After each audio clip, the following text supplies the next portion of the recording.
नमस्कार, बहुत बहुत स्वागत आप सबका।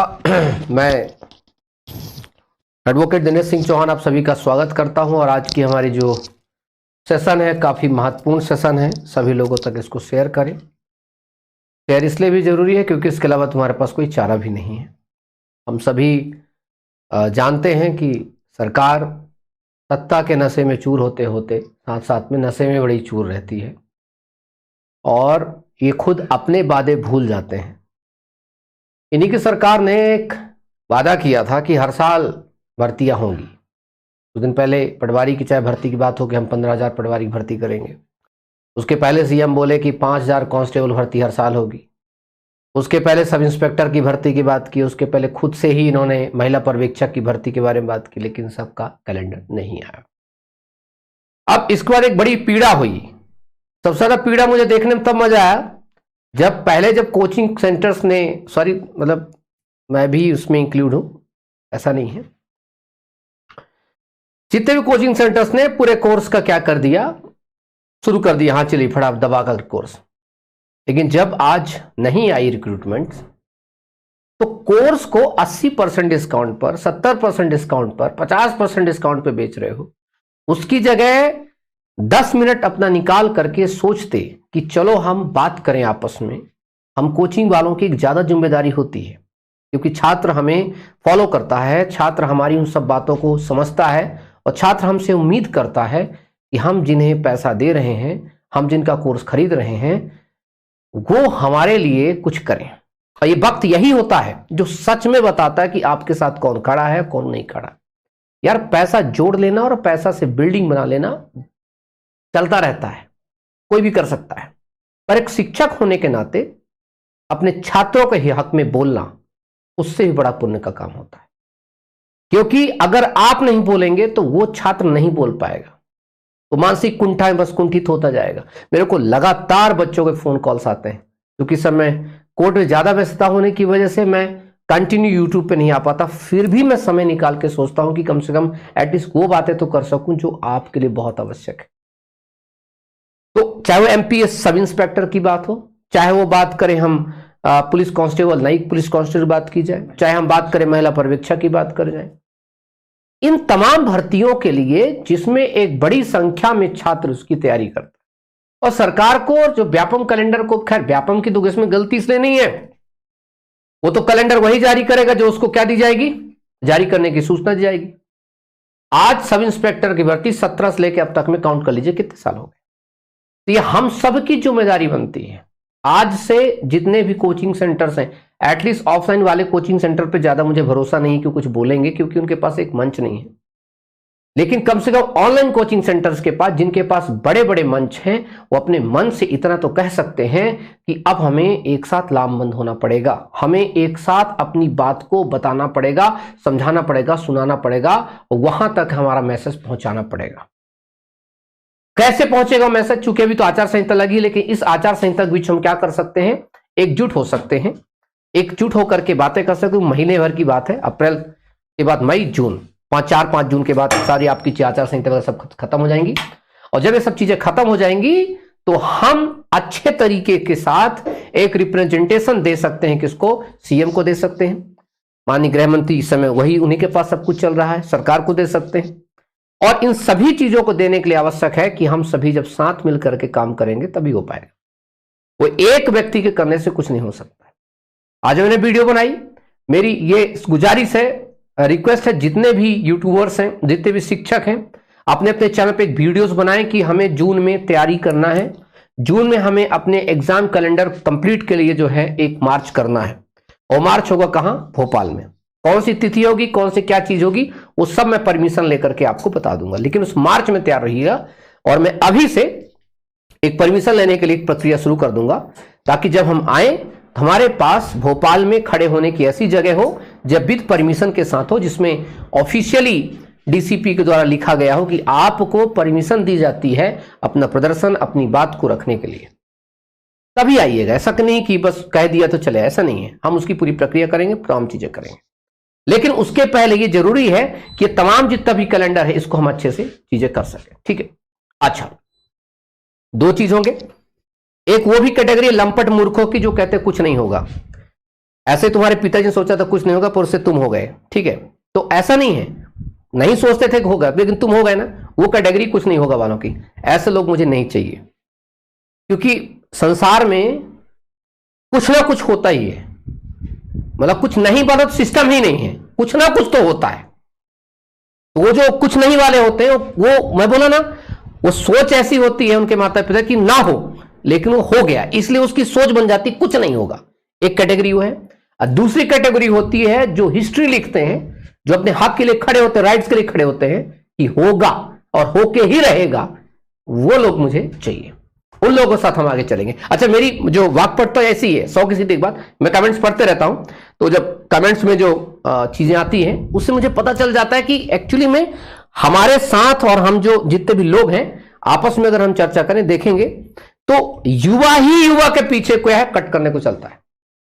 इसीलिए आप लतियाए जाते हैं, फुटबॉल की तरह खेले जाते हैं, क्योंकि आपका दुश्मन और कोई नहीं, युवा ही है। तो अभी जो एक कैलेंडर आया है, व्यापम कैलेंडर आया है, ईएसबी को जो कैलेंडर आया है, इस कैलेंडर में आप लोग अभी निराश ना हो, क्योंकि निराश का मतलब है क्योंकि हमें कुछ अच्छा करना है। सर, हाँ सर हम सब साथ हैं, कैलेंडर अपडेट कराएंगे, बहुत बढ़िया, गुड सर। महिला पर्यवेक्षक की कोई नहीं, बिल्कुल आएगी, ठीक है। ये आपका कैलेंडर है, ठीक है। इस कैलेंडर को अगर हम देखेंगे तो एक तो आपका एडेट का जो आपका annual health medical entrance test, इनको छोड़ दीजिए 4 तक। तो भी नर्सिंग सिलेक्शन टेस्ट है, पीएनएसटी का, यहाँ महिला स्वास्थ्य कार्यकर्ता प्रशिक्षण केंद्र प्रशिक्षण होते प्रयुक्त, ये एएनएमएसटी ये भी एंट्रेंस टेस्ट है। ये 1 2 3 4 ये आपके टेस्ट हैं जो कॉलेज वगैरह एडिशन के लिए। रिक्रूटमेंट शुरू होता है यहां से सब इंजीनियर से, सब इंजीनियर का ही है, ठीक है। फिर माध्यमिक शिक्षक खेल गायन वादन तथा प्राथमिक शिक्षक खेल गायन वादन चयन परीक्षा तथा माध्यमिक शिक्षक विषय शिक्षक चयन परीक्षा वर्ष चरण 1 पात्रता परीक्षा तो हो चुकी है, उसका सिलेक्शन की बात की जाए, माध्यमिक की बात की जा रही है। इधर क्या बात की जा रही है, माध्यमिक से खेल वादन नृत्य तथा खेल प्रशिक्षण गायन। तो कुल मिलाकर की आपका चयन परीक्षा की बात है। समूह 1 असमूह उप समूह 3 के अंदर मेडिकल सोशल वर्कर और अन्य की पदों भर्ती, समूह 2 समूह 3 स्वच्छता निरीक्षक असम का पद भर्ती, और समूह 2 समूह संचार। अगर अच्छा खासा प्रयास करेंगे तो इसमें पटवारी भर्ती ऐड हो जाएगी, और इसमें पटवारी भर्तियों के साथ जो है ये वाला एग्जाम नवंबर में हो सकता है। तो मतलब अगर हम जोरदार तरीके की, बहुत सारे पद जो है इस बार खाली रहे, बहुत सारे जिनका चयन हुआ है फर्जी वाले थे, बहुत सारे लोग डॉक्यूमेंट सत्यापन कराने नहीं गए हैं, उन्हें पता चल गया कि आज नहीं तो कल अगर कहीं पकड़े गए तो धन तो जाएगा ही, चला ही गया जो गया जाना था, और जान भी जाएगी, है ना। तो एक बड़ी समस्या इसमें। सर महिला पर्यवेक्षक की वैकेंसी नहीं आई, तो आएगी ना भाई, नहीं आई तो मैं आज आया क्यों लाइव, ठीक है। जब ये आपकी, मैं आपको भर्ती की चर्चा करूं पूरी, जो भर्ती परीक्षा, ये महिला स्वास्थ्य कार्यकर्ता प्रशिक्षण केंद्र प्रशिक्षण प्रवेश पत्र, माध्यमिक शिक्षक, महिला बाल विकास मंत्र, महिला पर्यवेक्षक भर्ती, ये भर्ती, आईटीआई टीओ अधिकारी, ये जो भर्ती है, ठीक है। इनको एक आपका सहायक लेखांश जो संख्या अधिकारी, इसकी बात कर, समूह 4 की भर्ती, समूह 5 की भर्ती, ठीक है। और ये 3-4 भर्तियों को इसने क्या किया, भी दबा के रखा है। तो ये सवाल पूछेंगे हम जाकर के, ये 3-4 जो भर्ती हैं, आईटीआई टीओ की बात हो गई, महिला पर्यवेक्षक की भर्ती हो गई, और ये सब तब होगा जब हम सब मिल करके इसमें काम करेंगे। और यकीन मानिए जून में हम लोग चलेंगे, क्योंकि आचार संहिता चल रही है, तो आचार संहिता 4 जून से खत्म हो जाएगी, तो 4 जून के बाद जो हम लोग चलेंगे और बात करेंगे बाकायदा, और एक प्रॉपर तरीके से काम करेंगे। मैंने आपको पहले बताया था कि हमारा मुद्दा सिर्फ पुलिस कांस्टेबल भर्ती तक नहीं था। मैंने आपको बहुत पहले बताया था कि यह दिनेश सिंह चौहान ये सिर्फ एक भर्ती के आंदोलन के नहीं आया हुआ है, अभी तो बहुत सारा लंबा हमें समय चलना है। अभी इस साल की भर्ती के बाद फिर अगले साल के बच्चों को लड़ना है, फिर अगले साल के बच्चों को लड़ना है। तो क्योंकि मेरा तो क्या है, एरा ही मेरे साथ हमरा हो ले, चल ले, तो तू अपनी मंजिल पकड़ ले और फिर मेरे से हाथ छोड़ कर निकल ले, फिर मुझे कुछ नया मुसाफिर मिलेगा उसकी मंजिल तक ले जाने के लिए। मैं तो मुसाफिर हूं चलने के लिए, और चलता ही जाऊंगा। तो हम लोगों का काम क्या, हम एक शिक्षक काम क्या है, हम लोग काम है कि लगातार आपके लिए मेहनत करना, आंदोलन करना, प्रोटेस्ट करना, लड़ना झगड़ना, तमाम चीज करना। और सबसे अच्छी बात है कि मध्य प्रदेश को एक ऐसा शिक्षक हमको मिला हुआ है कि रोड से लेके कोर्ट तक आपके लड़ता है, और भला भी होता है यार। भवंडर मचा रखा है मध्य प्रदेश सरकार ने। अभी एएनएम की भर्ती हुई, आप लोगों को पता है। आज अगर हम लोग ना होते तो कितनी सारी लड़कियां बेचारी जो है उन अपनी जॉब से उनको बाहर हाथ धोना पड़ता। कितने वर्ग 1 के छात्र के बच्चे एग्जाम में ही नहीं बैठ पाते, उनका रिजल्ट विद हेल्ड है। वर्ग 2 के छात्र के बच्चों को जून जुलाई में इसका नोटिफिकेशन आएगा, उस पर आप लोगों को बैठाया जाएगा आपके एग्जाम में, टेंशन ना लें आप लोग। अगस्त में फॉर्म भरा हाँ अगस्त अगस्त तक में होगा तमाम चीज, तो अभी आपकी करवाई जाएगी, उसकी दिक्कत नहीं है आप लोगों को। तो बस दिमाग में हमारे ये चीज रखना है कि बहुत बवंडर मचा रखा भाई इन लोगों ने। फार्मासिस्ट की भर्ती में इन लोगों ने बच्चों को बाहर कर दिया। क्या आप लोग मेरी वीडियो देखते ही हैं, अभी में एमपी पुलिस का रिजल्ट आया, मतलब सस्ते नशे करके इन्होंने पेपर 1 के बाद ही इन्होंने 13% और काल्पनिक और 13% प्रावधिक लिस्ट बना दी। मतलब सोचो ना, मतलब कितना हीन तरीके से काम हो रहा है। लेकिन कम से कम ये कि हमारे रडार में आ जाता, जो रडार में आ जाता तो उसके लिए हम काम करना शुरू कर। ठीक है, चलिए सर ओबीसी आरक्षण का क्या होगा सर आपके हिसाब से, डिटेल में बताएं। देखो ओबीसी आरक्षण की बात और तमाम चीजों के मुद्दा अलग से वीडियो बने तो सही है। अभी जो आज की बात है, क्योंकि मिसगाइड मत करिए, मतलब वहां रास्ते में रास्ता यह है कि लोकसभा इलेक्शन के बाद कैलेंडर रिवाइज्ड होगा, और कैसे होगा हम करवाएंगे। क्या अकेले नहीं, हम सब मिलकर कराएंगे। सभी शिक्षक इसमें साथ देंगे, क्योंकि सभी शिक्षकों का भला है और सभी छात्रों का भला है। हम सभी मिलकर काम करेंगे, आप मैं हम सब मिलकर करेंगे। अजीत सर सब तमाम लोग मिलकर हम करेंगे। कुछ संदेश अजीत सर का देना चाहते तो प्लीज आप ही दीजिए। नहीं प्लीज प्लीज। अरे नहीं सर, मैं बस तो आज आप ही सर कुछ नहीं होगा, पटवारी में साथ नहीं, नहीं पटवारी में तो आप लोग क्या किए हैं। मैंने आप सबको एक चीज अच्छी बहुत प्यारी बोली थी आप सबसे, कि पटवारी भर्ती में जो भी फर्जीवाड़ा हुआ है, जो भी मामला गड़बड़ाया है,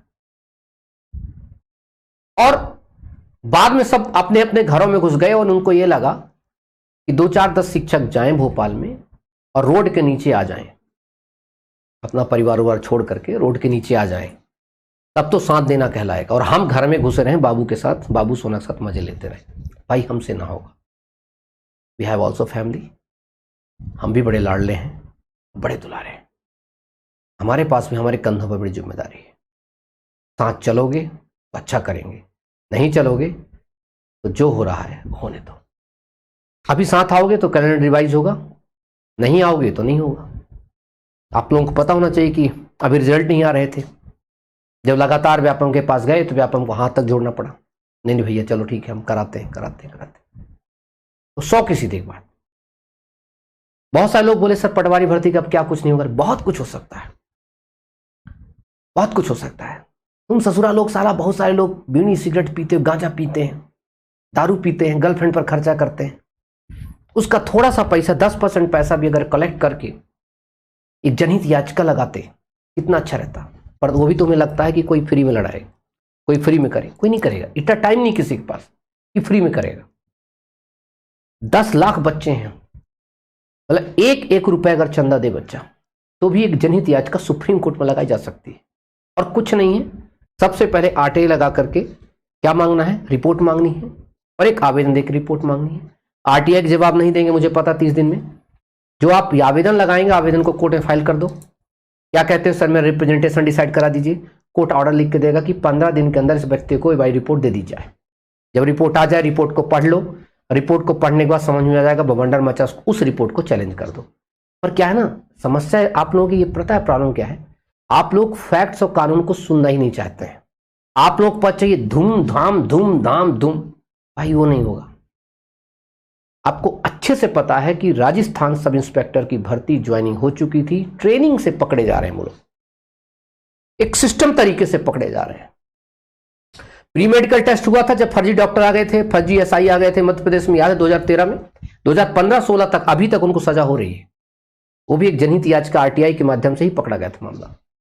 मेरा सिर्फ 100 की सीधी एक बात है, अगर लीक पे रह के चलोगे, तरीके से काम करोगे, तो ये पटवारी जितने भी भर्ती हो गए हैं, जो सही मायने में भर्ती हुए अपने दम पर, उनको छोड़ के बाकी सब फर्जियों को तुम वापस ला सकते हो।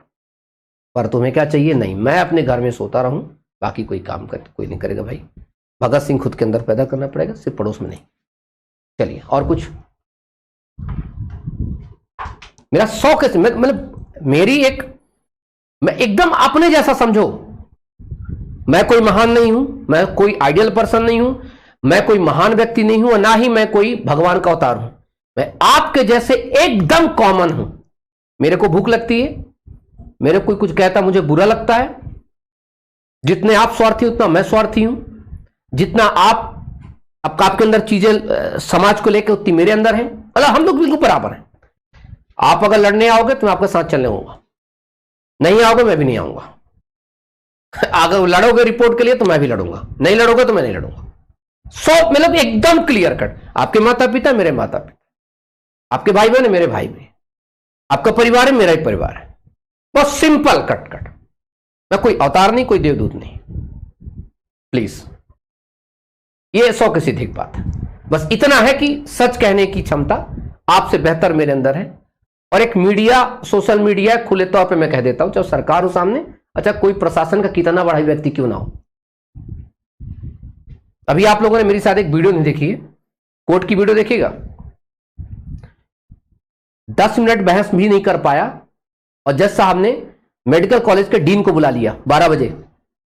और जब डीन साहब आए तो फिर से बहस सुने मेरी। उसके बाद हेल्थ, जो आपको हेल्थ डिपार्टमेंट है मध्य प्रदेश का, उसके चीफ सेक्रेटरी को, खबर है, एडिशनल चीफ सेक्रेटरी को, आ जाओ भाई तू भी आ जा, ये बताओ कि तुमने इस भर्ती के साथ से गड़बड़ क्यों कर दी। बोला ना कि जब आप की पॉइंट पे लड़ते हैं तो सब कुछ संभव है, नहीं लड़ते तो फिर जय श्री राम। हम सभी मिलकर के काम करेंगे, अच्छे से लड़ेंगे तो बहुत अच्छी बात है। और मूर्ख, लफंडर, डफर और डरपोकों से मेरे को कोई लेना देना नहीं है। ना ही उनका मुझे सहयोग चाहिए और ना ही उनका सपोर्ट चाहिए। मुझे उनका चाहिए जो जिंदा है। मुर्दों को सपोर्ट ले मैं करूंगा क्या? ठीक है, कुछ लोग क्या है, सिर्फ चलते हैं, बोलते हैं, बात करते हैं, व्हाट्सएप चलाते हैं, यूट्यूब चलाते हैं, पर वो मरे हुए हैं, क्योंकि उनके अंदर कोई रचनात्मकता नहीं, कुछ सकारात्मकता नहीं है, कुछ बदलने की कोई क्षमता नहीं है। वो मरे हुए हैं, उनका मुझे सपोर्ट नहीं चाहिए। जो जिंदा है, जिनके अंदर थोड़ा भी ख्याल आता है कि हमारे साथ गलत हो रहा है और हमें खड़े होना चाहिए, जिनके अंदर ये है कि उनके रगों में खून ही बह रहा है, पानी नहीं बह रहा है, इनको लगता है कि वो वाकई में सपूत पैदा हुए हैं, उनको लगता है कि उनके अंदर एक जोश है, उनके अंदर एक युवा है, जिंदा है, इनको लगता है कि मानसिक तौर पर नपुंसक नहीं है, मानसिक तौर पर बहुत ही अच्छे हैं, वही मेरा सपोर्ट करें, वही सपोर्ट करेंगे, उन्हीं के दम पर हम आगे बढ़ेंगे। डरपोकों का, मरे हुए लोगों का कोई काम नहीं। Thank you so much. जय हिंद, जय भारत, टेक केयर, नमस्कार।